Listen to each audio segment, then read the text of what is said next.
Amigas queridas, qué gusto reencontrarnos y preparar un acercamiento a la tercera temporada de Sesgo de Curiosidad. Acá, desde las hermosas sierras de La Valleja, en Villa Serrana, estamos realizando este episodio en esta tierra cuyo proyecto arquitectónico y paisajístico fuera concebido por el glorioso arquitecto Julio Vilamajó y fundada en 1945 por un grupo de entusiastas. Buenas podcasteras, me da mucha emoción estarle dando inicio a esta tercera temporada bajo este sol de Villa Serrana que me evoca mucho a mi tierra por lo ondulado. Bueno, bienvenidos a todos y a todos aquellos que nos están mirando y escuchando. La verdad que tenemos un paisaje, un fondo espectacular, esperemos que se aprecie y más que contento también de estar compartiendo estos días con ustedes, de este pleno sol, de tener gente que nos está mirando en vivo también, agradecerles a ellas y bueno, de darle quizás final a esta segunda temporada o principio de la tercera. O tal vez un bocadito entre medio. Bueno, amigas, ¿qué voy a decir? Que estamos felices en este entorno de Villa Serrana y les pregunto, ya que estamos en la semana de turismo en las serranías, ¿podríamos hablar justamente de la semana de turismo? ¿Qué les parece? Me gusta, muy buena idea. A mí me parece muy bueno y tengo varias curiosidades sobre Villa Serrana que iremos develando en el correr del episodio. Por ahora, decirles que para Villa Serrana es la semana con mayúscula. Viene mucha gente a este hermoso lugar que en su creación fue concebido como lugar de descanso al estilo europeo, pero que sus habitantes actuales se están encargando de fomentar el desarrollo del monte nativo y la fauna autóctona. Hay mucha variedad de especies, tanto de fauna como de flora, conviviendo en esta tierra.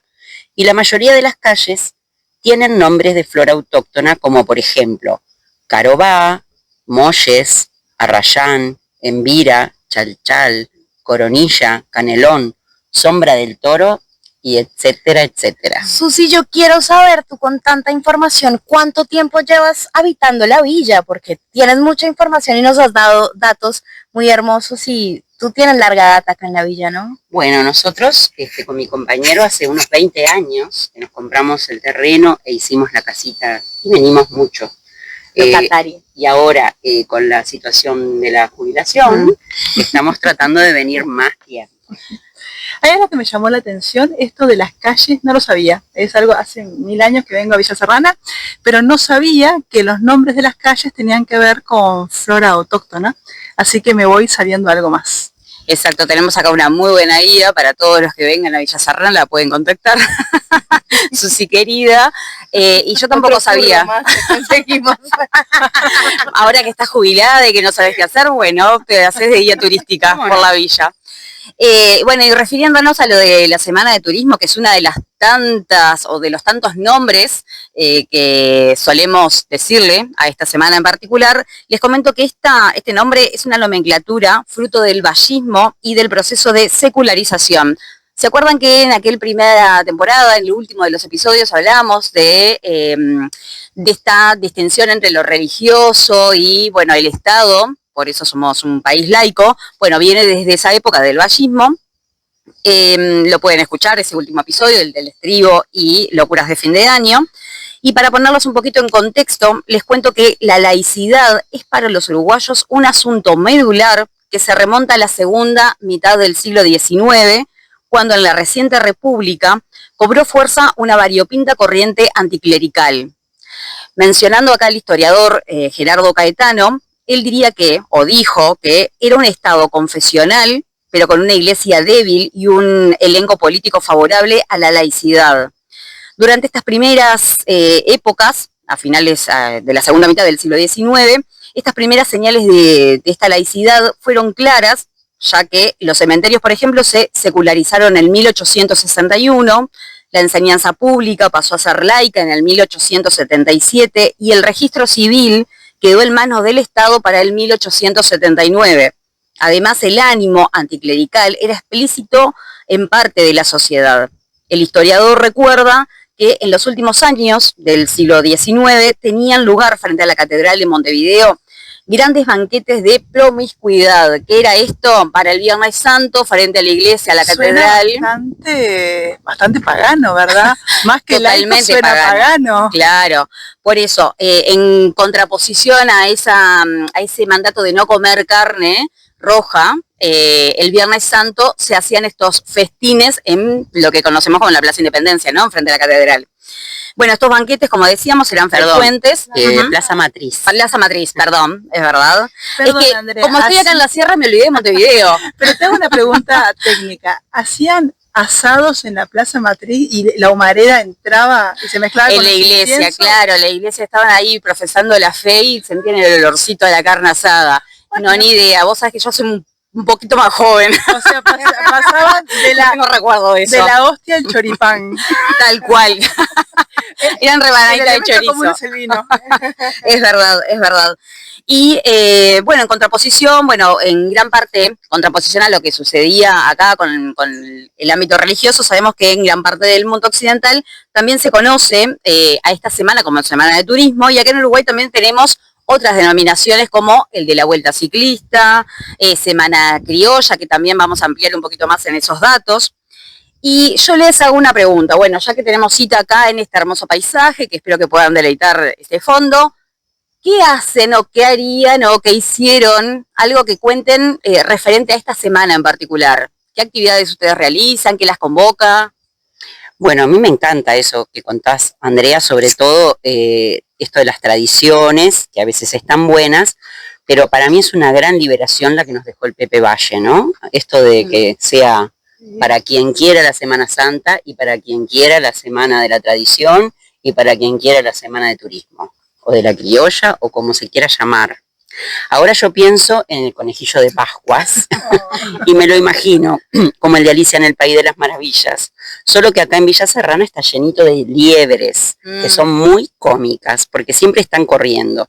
De ahí debe de venir eso que tan bien representó Lewis Carroll del conejo con su enorme reloj, siempre llegando tarde a no se sabe qué. Claro.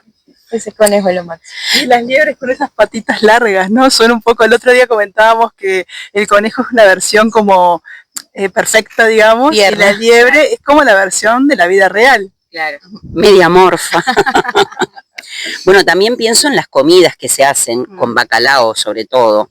Más allá de la costumbre del famoso Viernes Santo, en que se suele comer pescado y no carne roja, yo amo el bacalao. En mi casa, a pesar de ser católicos, esa costumbre no se respetaba. Mis padres, que eran profesoras de historia ambos, decían que era una costumbre relacionada a cuestiones de salubridad alimentaria.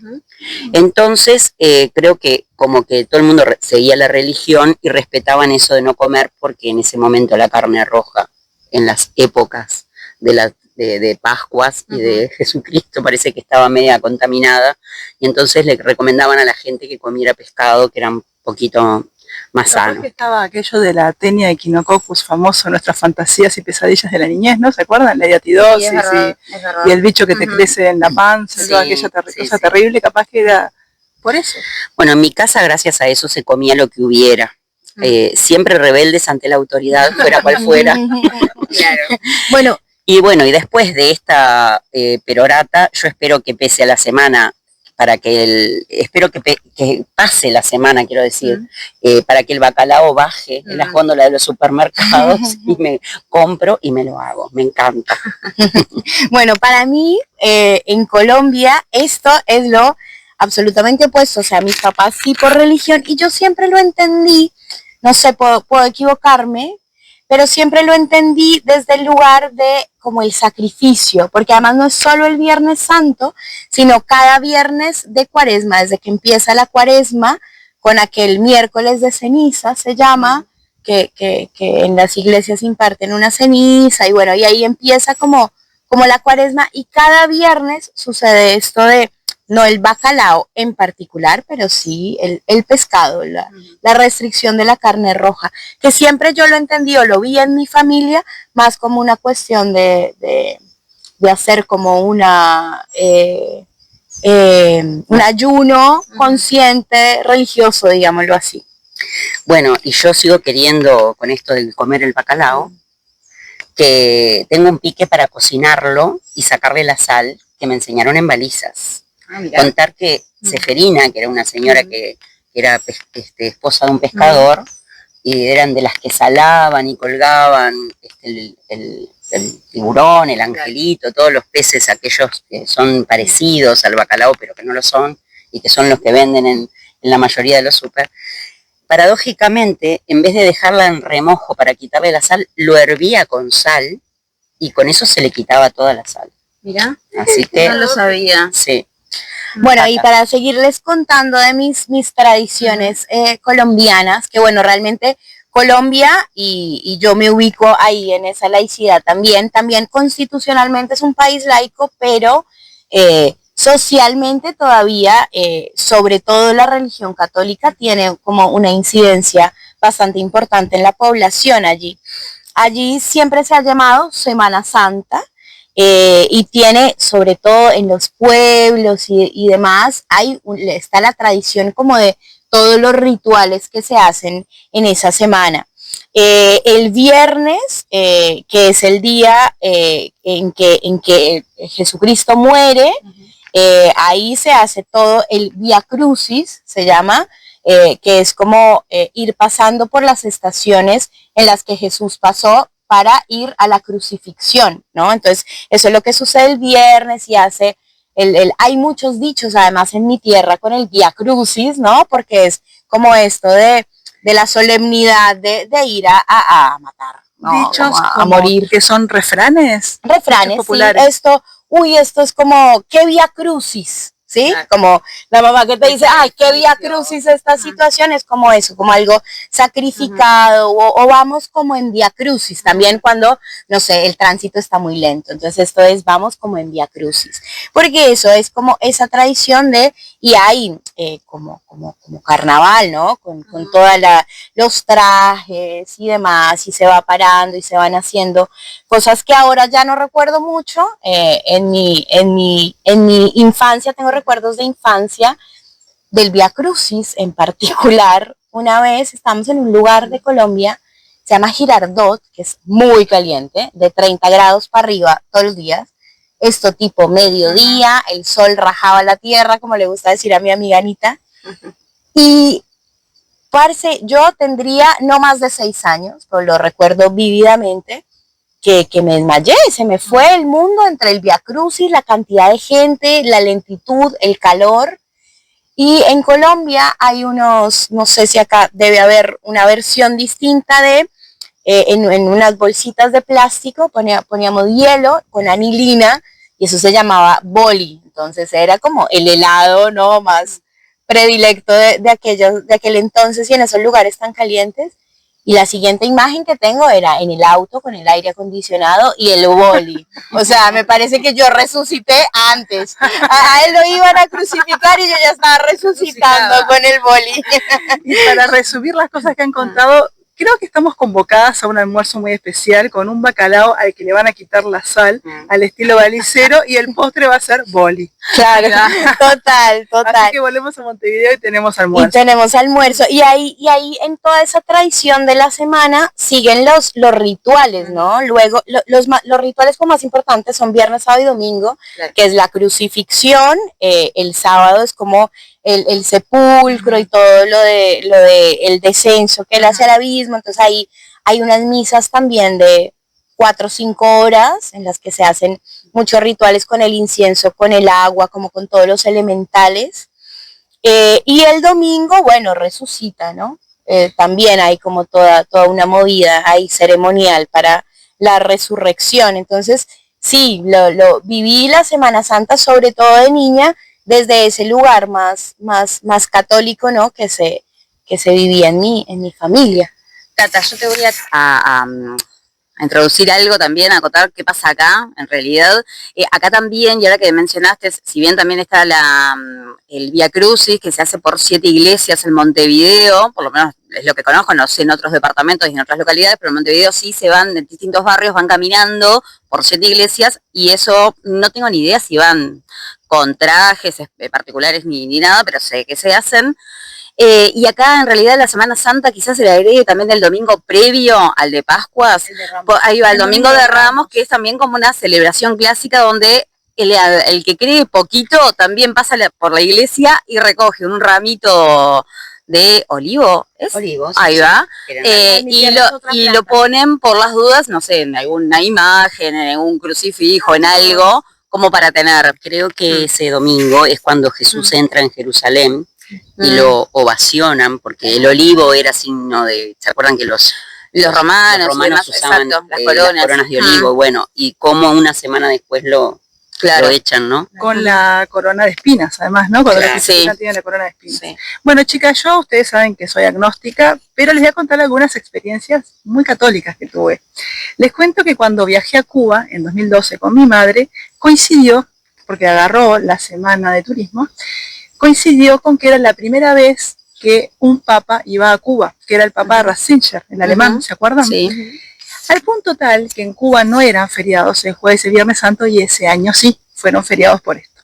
Cuestión que nosotras con mi madre, ni corte le dimos a esto, estábamos paseando, pero un día vamos a almorzar a la casa de una amiga de mi madre y su hija, que era una mujer como de 50 y algo de años, era mujer policía, la hija de esta amiga, y estaba trabajando en toda la organización, en la seguridad, porque esta misa que iba a ser Ratzinger, iba a ser en la Plaza de la Revolución. Entonces, nosotras estábamos así como en otra y nos dice, pero muchachas, una vez que venís a Cuba te vas a perder un evento en la Plaza de la Revolución.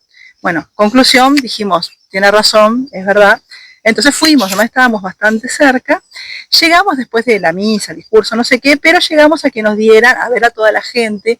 Ahí entendí, y acá hago una digresión, dije, lo que eran aquellos discursos de 8 horas de Fidel Castro en la Plaza de la Revolución con niños y familias, porque no les puedo explicar el calor que hace ahí, es enorme y no hay un maldito árbol, digamos. Claro. Bueno, lo cierto es que nos dieron unos sombreritos que decían peregrino de la caridad.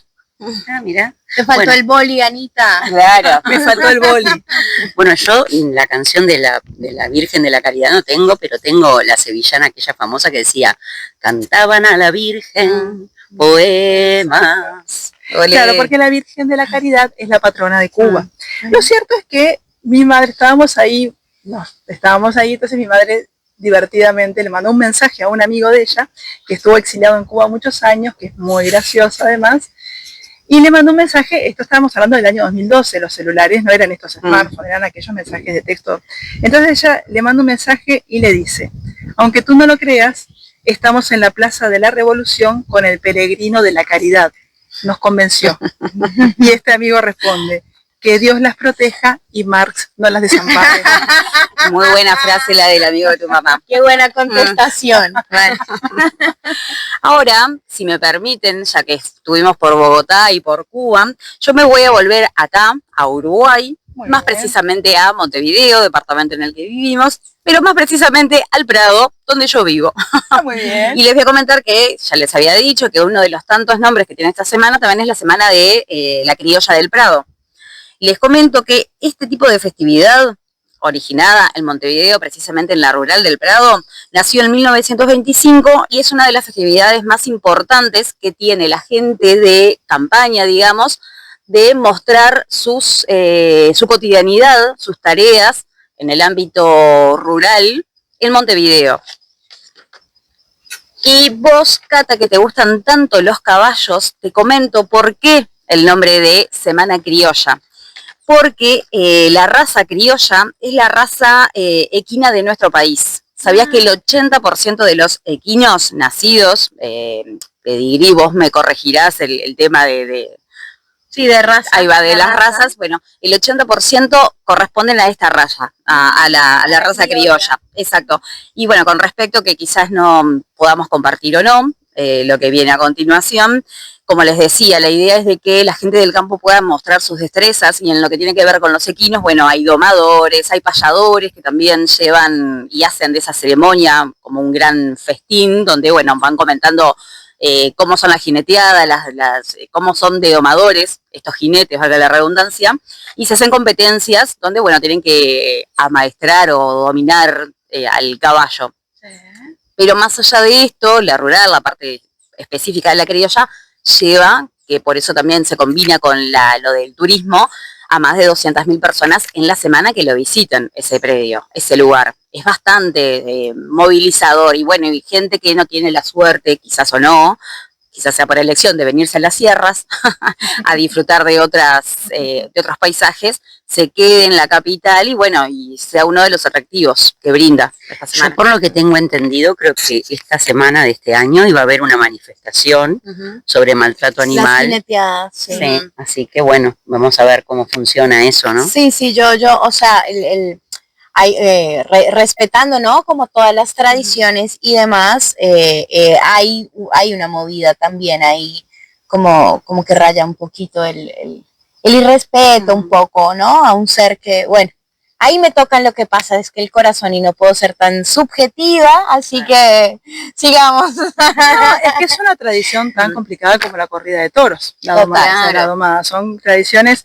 Otra cosa que, para salir de este tema un poco, también en esa semana, por lo que tengo entendido, hay recitales de rock, siempre, o sea, además de todo esto de la Semana Criolla, hay una feria artesanal toda la semana, ahí en la rural, y además tocan bandas. Claro. O sea que ahí se debe sumar más gente de esas 200.000.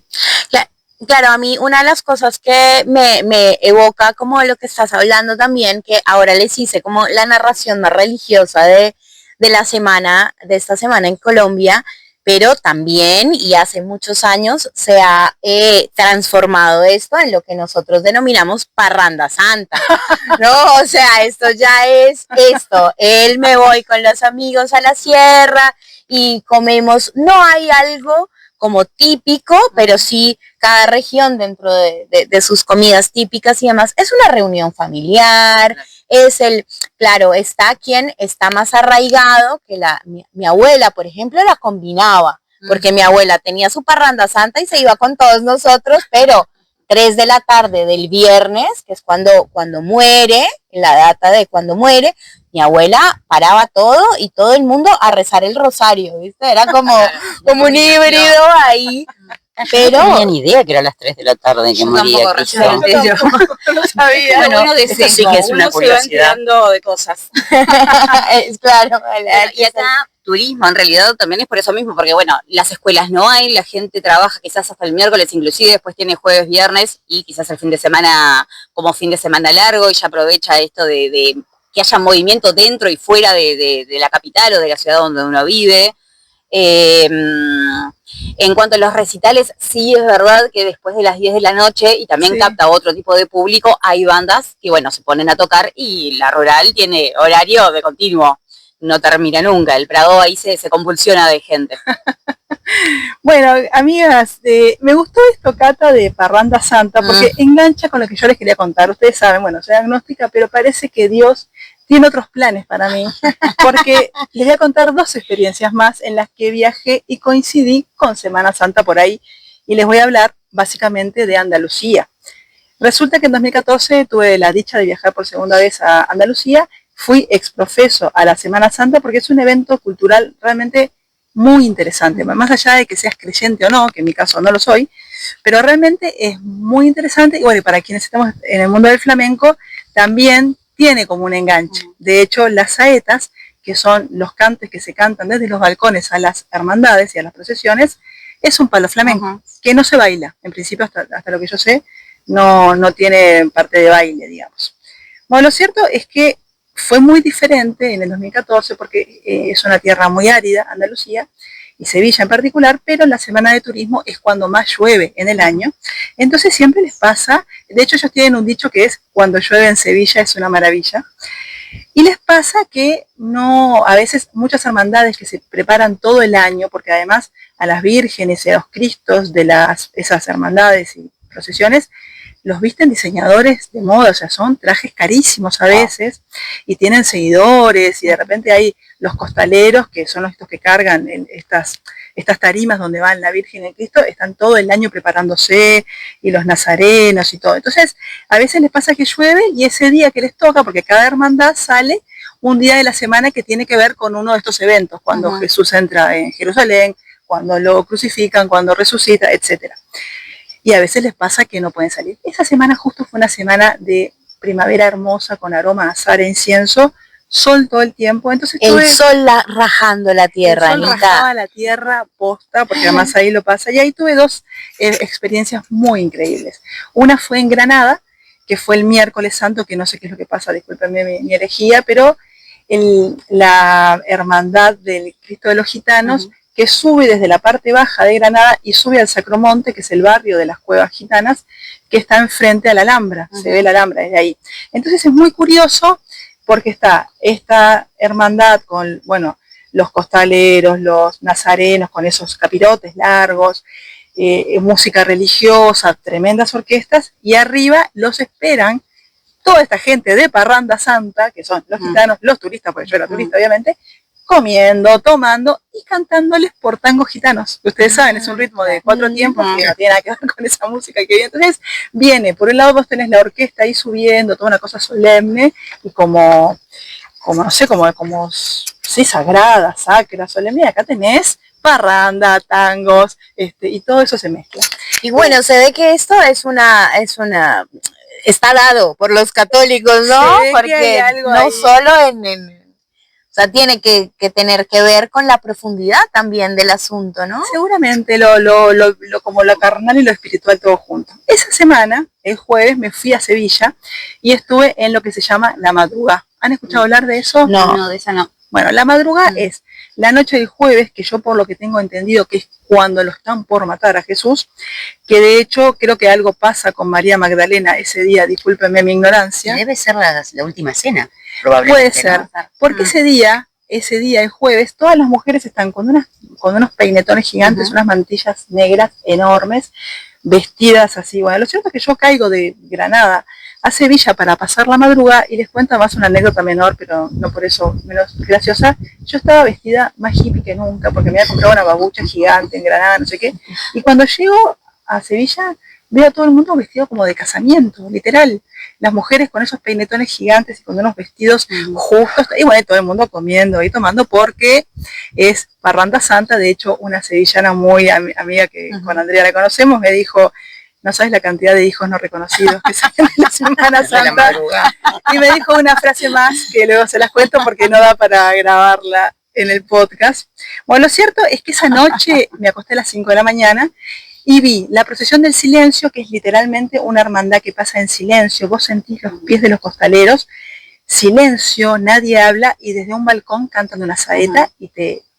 Así, no hay parte de tu cuerpo que, por más que no seas religiosa, como es mi caso, igual te conmociona. Y después fui a ver lo contrario, que es la procesión de la Macarena, que tiene una cantidad de adeptos. La Macarena es un barrio muy típico de Sevilla y tiene muchos seguidores, y lo que me llamaba la atención, que para nuestros códigos laicos era muy extraño, eran gente joven que se había venido de Cádiz, unos chicos que se habían venido de Cádiz, que para mi estética eran como punkis, o sea, tenían cantidad de piercings, cresta y todo. Pero cuando pasa la Virgen primero, después todos los costaleros, más todo es lento, ¿no? Yo acostumbrada al desfile de llamadas, que todo va rápido, esto va lento. O sea, esto es paso a paso, paso a paso. Y le cantan, le vitorean, esa era todo lo contrario del silencio. Esa le cantan guapo, ole, y a la Virgen, y qué guapa que estás, y no sé qué. Y claro, y a mí, perdón por la herejía, pero yo decía, pero traes un muñeco de palo, una muñeca de palo. Claro. Pero ahí lo toman como si fuera una persona. Es muy curioso, y además, y todo eso mezclado con cerveza, picadas, diversión, ¿no? O sea, todo esto mezclado con la Parranda Santa. Es increíble. Me acosté a las 5 de la mañana, pero eso sigue.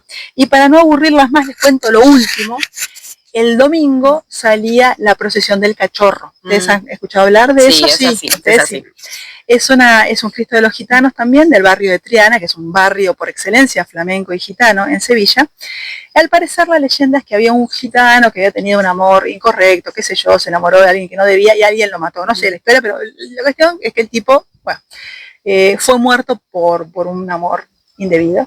Entonces el artesano que talla el Cristo de esa hermandad hace la cara, y cuando sacan la procesión del Cristo, todos dicen, ese cachorro. Como que al parecer, no se sabe si es que la gente proyectó en ese Cristo a ese personaje que tanto querían, o el escultor hizo como una picardía o un gesto de complicidad con sus seguidores y le hizo la cara del cachorro. Lo cierto es que esa hermandad casi nunca sale, pero había un sol que rajaba la tierra, me voy al puente de Triana, un calor de locos, 2 horas a conseguir espacio, y logré verlo. ¿Y saben cómo se llama la Virgen de la Hermandad de Cachorro? No, ¿cómo? Se llama la Virgen del Patrocinio. Y una señora que estaba al lado mío, porque yo le pregunté, me dijo, es guapísima. La Virgen del Patrocinio es guapísima. Así que vi a la guapísima Virgen del Patrocinio y tuve el gusto de conocer de Cachorro.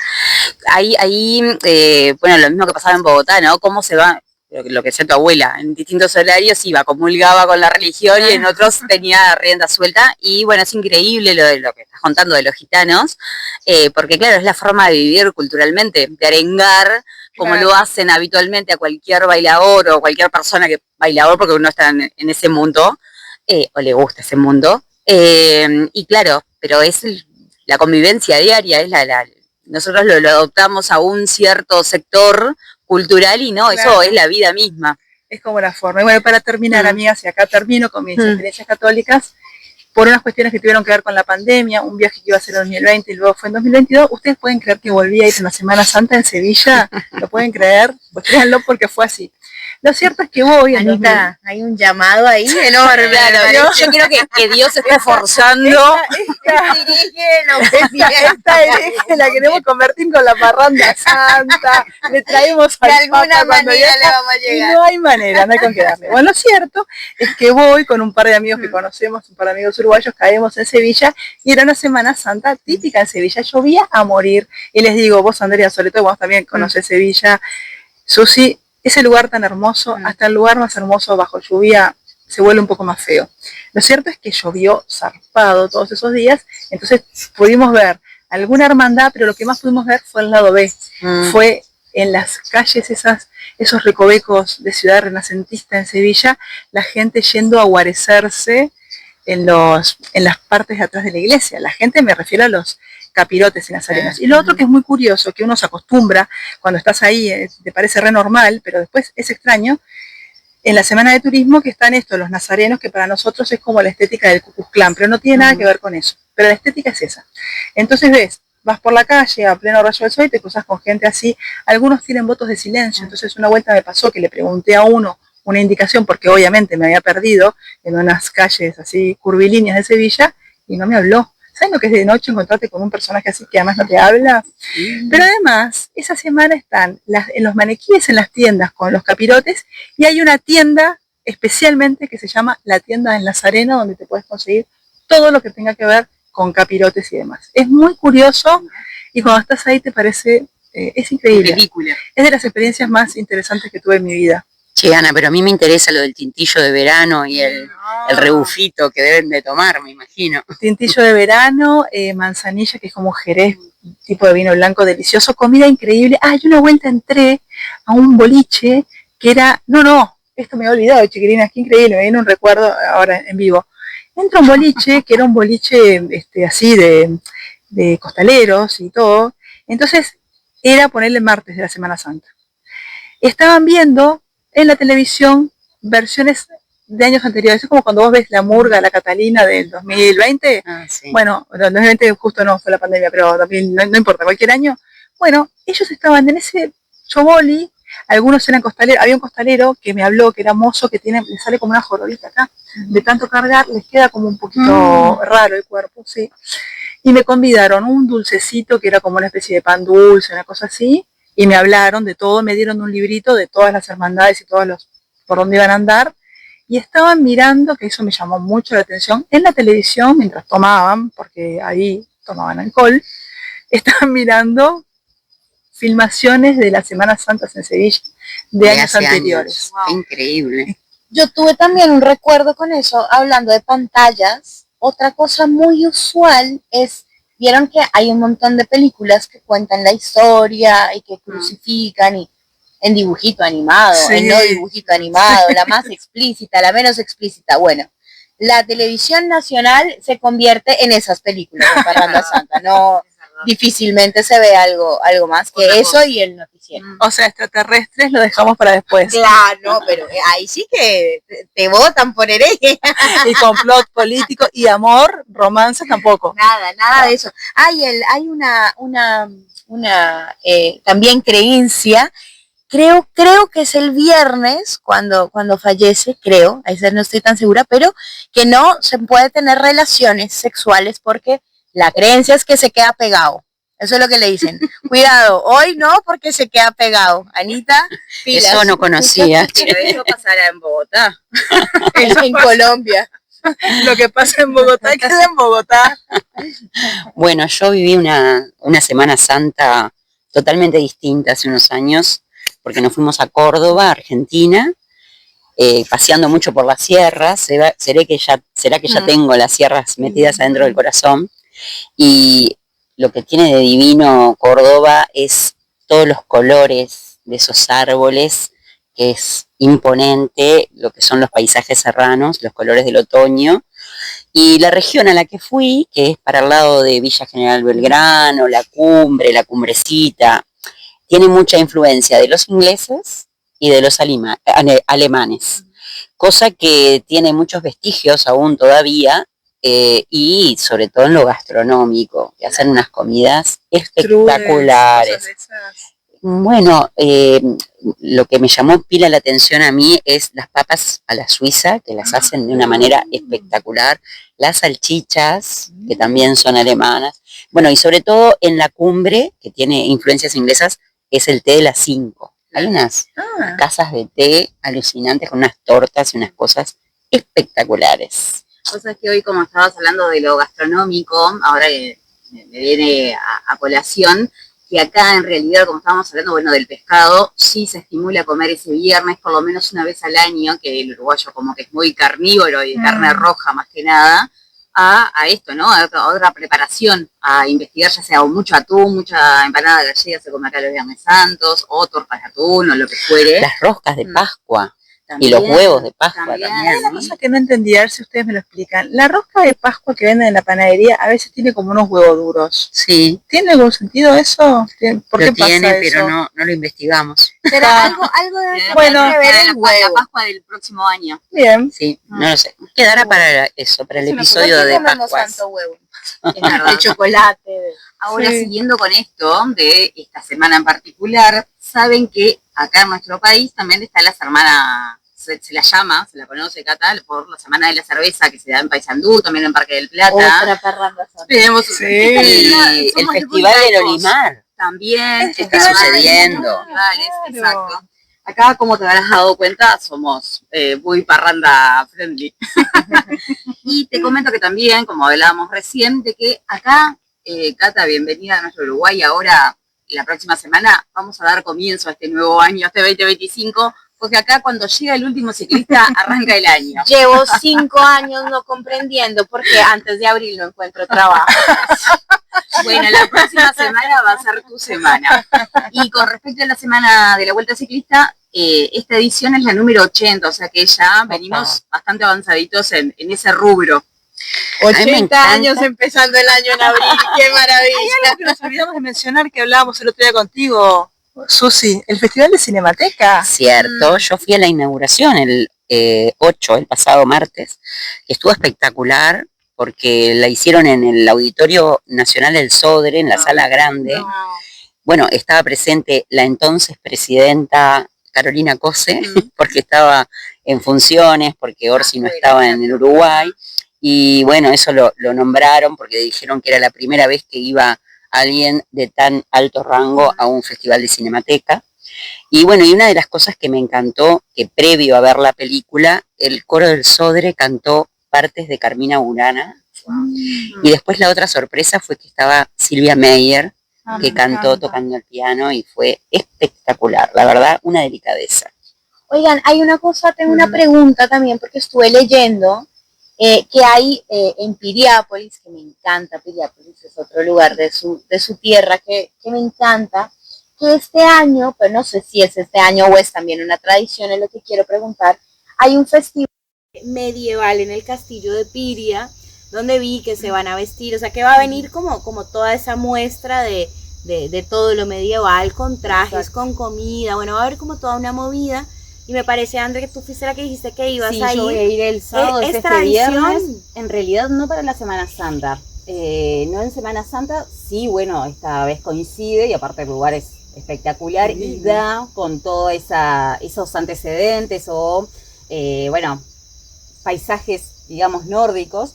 Y sí, van a haber concursos de traje, hay quien esté mejor luqueado, bueno, con sus distintos nombres, ¿no? Ya sea de guerrero, o valquiria, creo que es. Qué divertido. ¿Te vas a luquear? Lo estoy pensando. Por Estoy viendo que supuesto, te quiero ver con ese traje de princesa. muy nórdica, Por muy favor, nórdica. de dama lo mío. nórdica. te presto los lentes de contacto azules. Claro, pero va a ser mi primera vez. Se ha hecho en otras ediciones, en otros lugares también así como del estilo, se ha hecho en el Castillo Piramiglio también, en Maldonado, pero acá es la primera vez que coincide, pero sí es otro de los atractivos, ¿no? El castillo como tal sí lo conozco. Claro, el castillo es divino, pero digo, este evento es otro de los atractivos dentro de la que es la Semana Santa, o de turismo ciclista o de parranda santa. Bueno, yo ahora, que nombraste la vuelta ciclista, siempre tuve como la fantasía de seguir la vuelta ciclista. En auto, ¿no? Obvio, no en bicicleta. Pero ¿Por qué no? tenía una compañera de trabajo que me decía que se armaban terribles fiestas de noche cuando se llegaba a los pueblos. Y no sé, me parece que, no sé si lo podré hacer algún día, pero eso me parece como una cosa bastante buena, ¿no?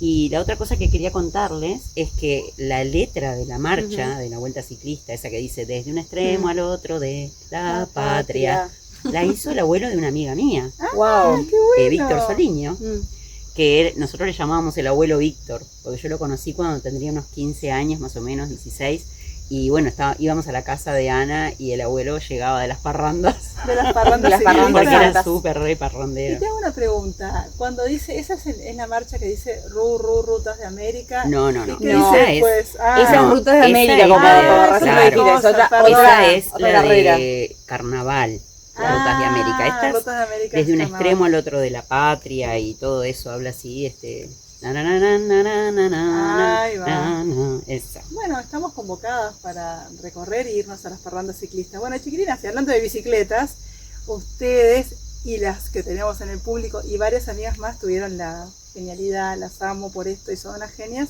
de regalarme una bicicleta en ocasión de mi 50º aniversario.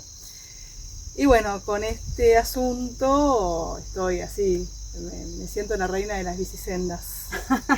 Bueno, fue muy cómico porque todo era una sorpresa, ¿no? Para Fue Anita. sorpresa para Nos mí. juntamos sí. todas las amigas, que estuvo muy bueno eso porque algunas no nos conocíamos, otras sí. Y bueno, se generó un grupo de WhatsApp para el regalo. Y el día que se lo fuimos a dar, veníamos todas caminando por la calle, parecíamos esperando la carroza. Claro, era una escena de Con esa la En Vía bicicleta- Crucis. en Vía Crucis, con la bicicleta escondida atrás. No, fue muy cómico verla a Ana bajar y encontrarse La con eso. sorpresa. No, fueron increíbles. Y bueno, ¿se acuerdan que el otro día hablamos, Susi, no sé en qué momento fuimos a un choboli y hablamos del disco Bicicletas de Cerujirán? Cierto, de cierto, 1980, que tiene una de las canciones más lindas del mundo mundial, que es Desarma y Sangra. Y si no la han escuchado, los combinamos a que lo hagan. Y les digo los primeros versos de A esa ver. canción que dice: tu tiempo es un vidrio, tu amor un faquir, mi cuerpo una aguja, tu mente un tapiz. Wow. Qué lindo verso, Anita. Yo estaba recordando ahorita de una peli que realmente me recomendaron, no me he visto todavía, a ver si alguna de ustedes se la vio, que se llama Ladrones de Bicicleta. Es una película que sí estuve ahí chusmeando de que venía porque me la recomendaron. Es italiana, de 1948, y es un drama del neorrealismo ambientada en la segunda posguerra en Roma. Y el drama viene de un trabajador que le roban su bici y bueno, toda la película se basa, según lo que entendí, como en el periplo de este hombre buscando al ladrón y su bici. Bueno, yo la vi, sí, en la sala 2 de Cinemateca. de Yo la sabía, antigua, de yo sabía aquellas que en esta épocas. mesa alguien iba a ver. Esa es la que tenía las paredes con cartones de huevos. Sí, ahí va, y era chiquitísima. Y bueno, es una película de Vittorio De Sica, y es desesperante ver a ese hombre que pierde su elemento para trabajar en una Roma pobre, con hambre, en la época de la posguerra. Esa bicicleta está asociada a tantas cosas, ¿no? Y también está acompañando la precariedad laboral con los Claro. trabajos de delivery ahora, horas pedaleando, generalmente población migrante, en trabajos frágiles con casi una nula protección social. Tal cual, Susi. La bicicleta está del lado de la emancipación de la mujer, luego vamos a mencionar algo sobre las sufragistas, está del lado del cuidado del medio ambiente, pero también está del lado de las grandes crisis, como estás mencionando, esto de la segunda posguerra y la precariedad laboral hoy día, ¿verdad? De trabajos poco protegidos. Por ejemplo, en ese mismo viaje, cuando fuimos a Cuba nos contaban del periodo especial. Ustedes se acuerdan cuando cae el bloque soviético, Cuba entra en lo que se llama el periodo especial, que fue una crisis económica brutal, donde se vio recrudecidamente el poder que tiene el bloqueo económico a Cuba y algunas ineficiencias de la gestión estatal. Y nos decían que no había, como Cuba es una isla, cuando no entra un barco a la bahía, no entra comida, no entra nafta, no entran cosas porque no tienen petróleo. Entonces no había combustible, entonces a todo el mundo le dieron una bicicleta para que pudieran ir a su trabajo. Y me acuerdo que me decían en ese viaje, algunos cubanos me decían, estábamos todos flacos pedaleando, yo creí que en un momento nos íbamos a morir todos. ¿Qué contraste? Acabo de hacer un contraste en mi cabeza con todo esto que ustedes estaban hablando de después de esta anécdota que contamos de regalarle la bicicleta a Anita, lo que ha sido la bicicleta para nosotras, sí. ¿No, Anita? Vivimos cerca y bueno, ha sido para mí un asunto de salud mental en nuestro caso, ¿no? Y que nos hemos enganchado también mucho a buscar libros, a ver tanto que nos gusta la literatura y las películas también, y perdón el que cine. Te hago un cortecito. Y nos hemos ido en verano en la bici a darnos un bañito ahí en la playa Ramírez, en donde están los clubes de pescadores, y luego una cervecita de arriba. Claro, el combo es pedales, agua y cervecita.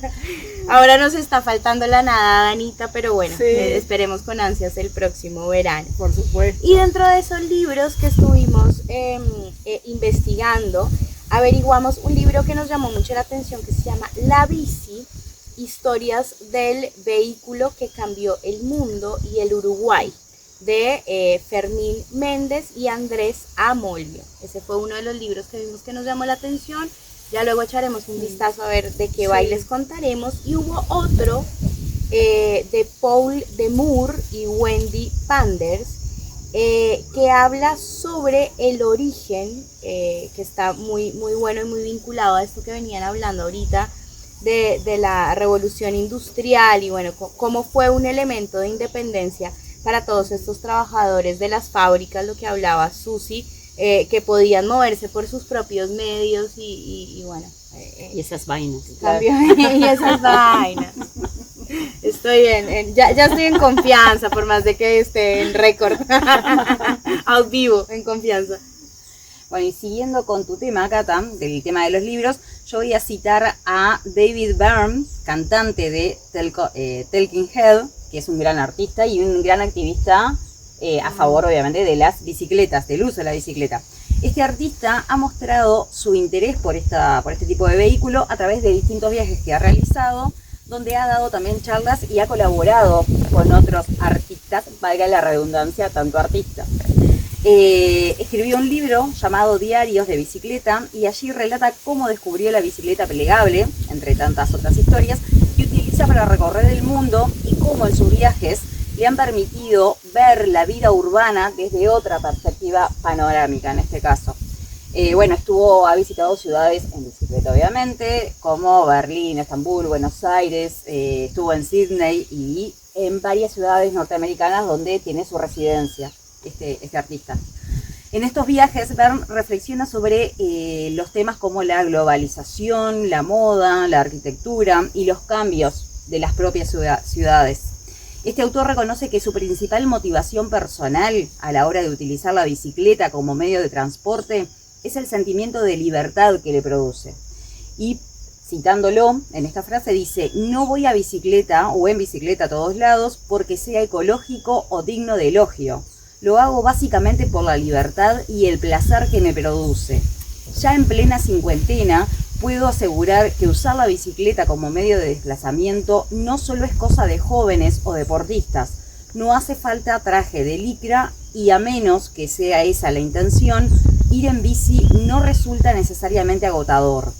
El el más convincente de todos los argumentos es este sentimiento de libertad y la sensación de liberación física y psicológica que se experimenta, como recién lo mencionaban ustedes. André, perdón, pero no puedo evitar pensar que la inspiración para regalarle en sus 50 años a Anita la bicicleta viene de aquí. 50. Maravilloso. La mejor inspiración porque amo Talking Heads y me cae re bien David Byrne. Bueno, todo tiene su porqué. Así como leemos cosas y vamos viendo, bueno, se nos surgen también regalos para cumpleaños. Saben que yo leí ese libro, unas partes, y es realmente muy bonito, porque ese sol él entra a cualquier ciudad con su bicicleta plegable, la recorre, entonces tiene un punto de vista de los peatones, de los espacios, de los edificios, de las calles, arriba de su bici. Y bueno, y me encanta Talking Heads, así que por cualquier lado le entramos, por la música, por la bicicleta y por el arte. Y por el sentimiento de libertad. Y por el sentimiento de libertad y por los 50 años. Porque Bien. las amigas geniales te regalen una bici cuando cumplís 50. Bueno, les cuento que a raíz de todo este cope con la bici, los paseos con Cata y todo lo demás, descubrí un podcast Opa. que lo vamos a recomendar, que se llama Historias de Bicicletas. Es un podcast divino, español. La conductora es muy cálida y cuenta historias de lo más variadas que a mí realmente me sorprendieron. Entonces, bueno, para darle el capítulo de amor a este episodio, hay la historia de amor entre un chico hindú de una casta baja y una chica noruega, creo. Y bueno, lo cierto es que él, les cuento, agarra una bici, no sé cómo se la consigue, trabaja, la junta, no sé cómo es, se recorre Asia y Europa y termina allá en los países nórdicos y siguen siendo novios, siguen en pareja, hace como 40 años de esto. Después hay una historia de un supuesto fascista italiano que andaba en bici, que después se descubrió, mucho tiempo después, que él en realidad había salvado a una cantidad de judíos en la Segunda Guerra. Hay una historia de un atleta ciclista alemán que se escapa de Alemania, la Alemania que tenía que ver con el bloque soviético y que fue perseguido por la Stasi, que era el servicio de inteligencia. Y como mencionábamos antes, también hay un episodio muy bonito y muy recomendable sobre la estrecha relación entre las sufragistas y las bicicletas, o sea, la bicicleta al lado del feminismo y de la emancipación de la mujer. Bueno, yo me interesé por ese tema y me puse a investigar un poco. Y en un artículo de la revista National Geographic señalan que la mujer que montaba en bicicleta rompía las reglas establecidas sobre el comportamiento femenino y se convertía en una persona de dudosa moral. Un gran escándalo acompañó a las primeras ciclistas. A la londinense Emma Ellis la recibían a pedradas, a otras muchas las insultaban y agredían. Y por si fuera poco, los médicos de la época opinaban que el ciclismo era una actividad perjudicial para el organismo femenino, considerado más débil que el masculino.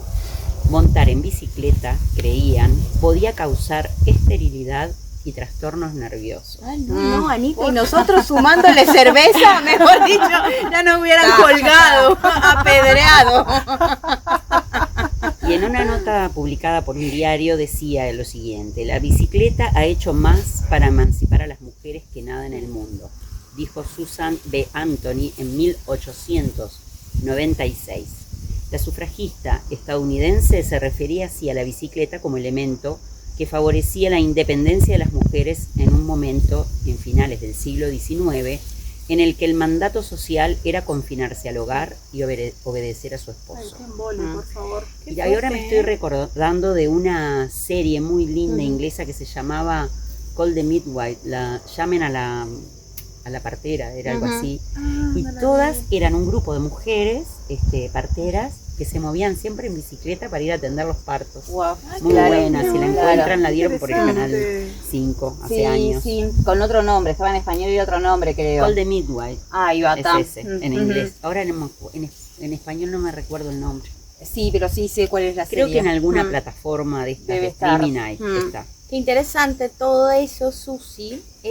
Yo les cuento que yo estuve observando también en todo esto de la movida de la bici.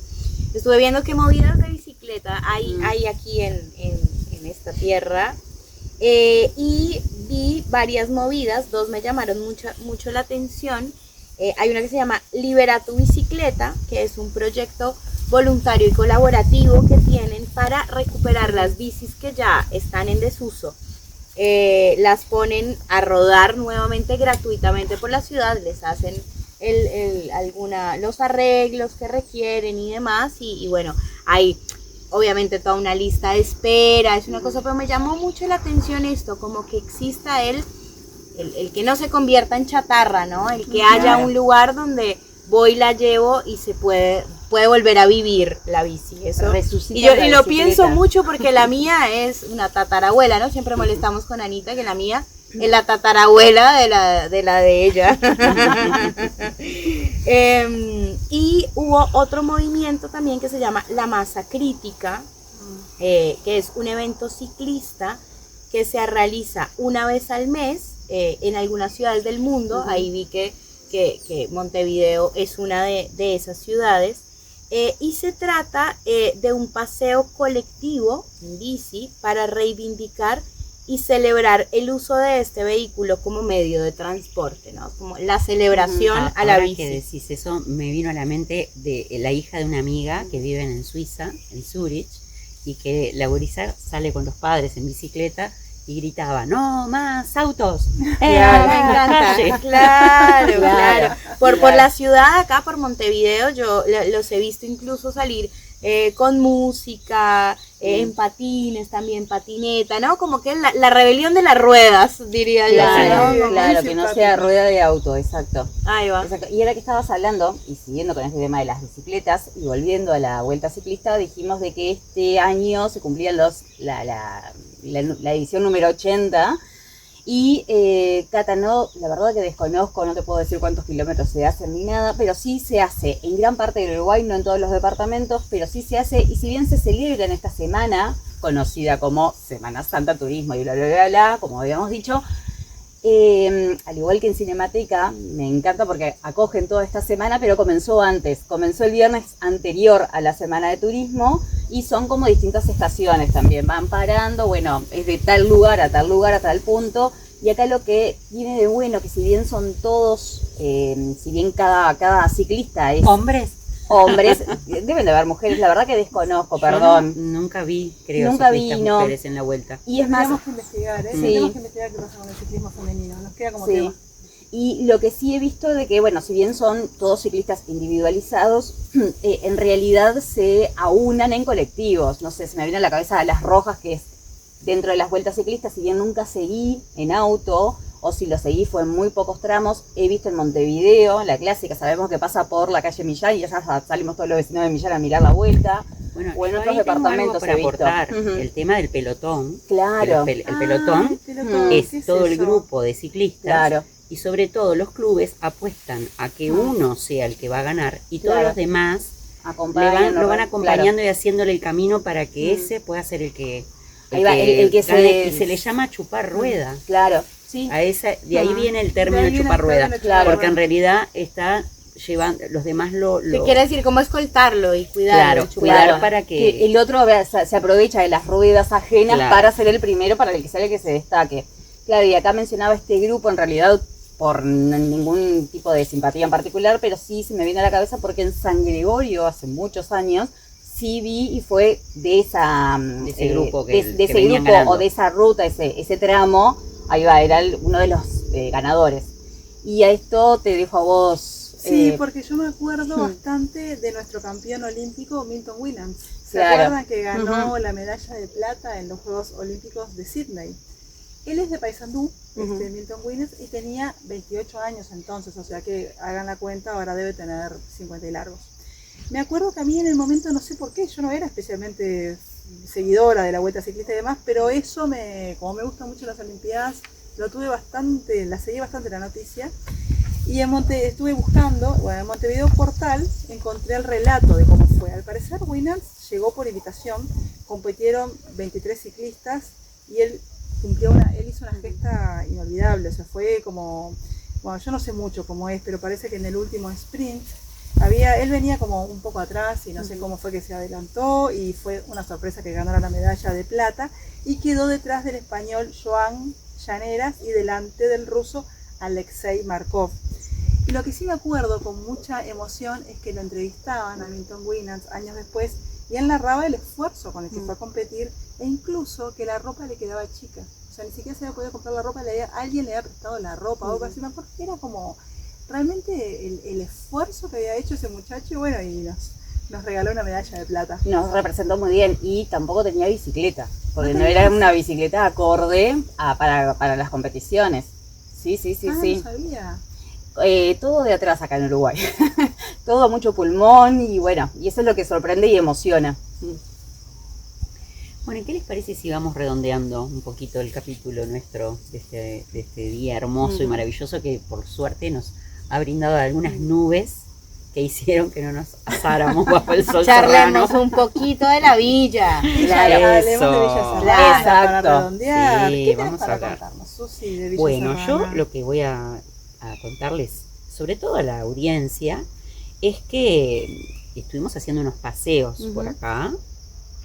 Y bueno, las aventuras nos llevaron a no andar en bicicleta, pero sí a un hermoso trekking en el Sendero de la Guarida. Un sendero autoguiado por el que se recorre un monte nativo súper fabuloso y que tiene una cañada, que creo, si no me equivoco, es la cañada de las cañas, porque hay cañas como autóctonas. Y bueno, ayer fue que hicimos este maravilloso Espectacular sendero, una caminata preciosa. De mis cosas favoritas les voy a nombrar dos. Una, el agua.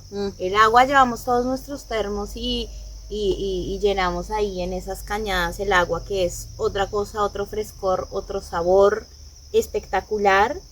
Vimos una diversidad de hongos, de líquenes, de plantas increíbles, ¿no? Está todo muy bien conservado, muy lindo. Una de las sensaciones que tuve es estos lugares que te invitan a presenciar, ¿no? Y como a detenerte y a observar realmente el lugar, ¿no? He estado como en muchas caminatas y senderos porque me encanta, pero en particular tuve esa sensación que te invita porque tiene juegos y demás, y te invita a estar ahí, a estar en el presente, a compartir con los amigos, ¿no? Como a detenerse. Eso sobre todo, sentí como deténganse y disfruten de este amor que le estamos brindando nosotros a este lugar, ¿no? Les tenemos que agradecer a Tingo y a Luciana, que son los creadores espectacular del sendero, que la verdad que te invita así a soñar. Espectacular. Y hubo otra cosa particular que Susi, estaba el señor ahí y dice,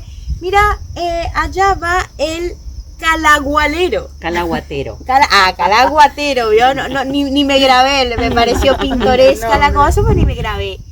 Y le digo, y Susi, ¿y eso qué es? Bueno, pues resulta que en la villa y este lugar en particular está lleno de una especie de flora, digamos, que se llama calahuala.